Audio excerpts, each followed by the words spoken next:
Shri E T. Tyson master. Sir, fisheries വകുപ്പ് കാതലായ നല്ല മാറ്റങ്ങൾക്ക് വിധേയമായിക്കൊണ്ടിരിക്കുന്ന സമയമാണ്.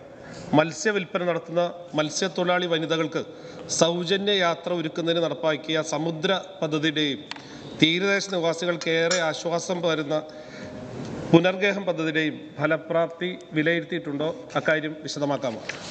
സർ, ഈ ഗവൺമെൻറ് വന്നതിന് ശേഷമുള്ള ഏറ്റവും അഭിമാനകരമായ ഒരു പദ്ധതിയാണ് തീരദേശത്ത് വിവിധ സ്ഥലങ്ങളിലേക്ക് തിരിച്ചും യാത്ര ചെയ്യുന്ന മത്സ്യത്തൊഴിലാളി വനിതകൾക്ക് അവർക്ക് ആവശ്യമായ യാത്രാ സൗകര്യം.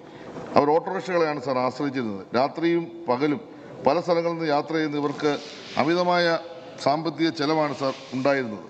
അവർക്ക് രാത്രികാലങ്ങൾ തിരികെ പോകാൻ വാഹനം ലഭ്യമല്ലാത്ത സ്ഥിതിയും അതുവഴി ഉണ്ടാകുന്ന ബുദ്ധിമുട്ടുകളും എല്ലാം പരിഗണിച്ച് KSRTCയുമായി ചേർന്ന് നമ്മുടെ സംസ്ഥാനത്ത് ആദ്യമായി തിരുവനന്തപുരം ജില്ലയിൽ സൗജന്യമായി മത്സ്യബന്ധന വകുപ്പും കൂടി ചേർന്ന് മാതൃകാ ബസ് സർവീസ് എന്ന നിലയിൽ സമുദ്ര എന്ന സംവിധാനം ഏർപ്പെടുത്തി. സാർ, ഏറ്റവും കുറഞ്ഞ ദൂരത്തേക്ക് പോലും സമാന്തരം മുച്ചക്ര വാഹനങ്ങൾ ആശ്രയിക്കും ഒരു ദിവസം 1000 രൂപ വരെ വനിതാ മത്സ്യത്തൊഴിലാളികൾ ചെലവാകുന്നത് അത് ഒഴിവാക്കി പൂർണ്ണമായി സൗജന്യമായിട്ട് ഈ 3 ബസ്സുകൾ കഴിഞ്ഞ വർഷം മുതൽ ഓടിത്തുടങ്ങി.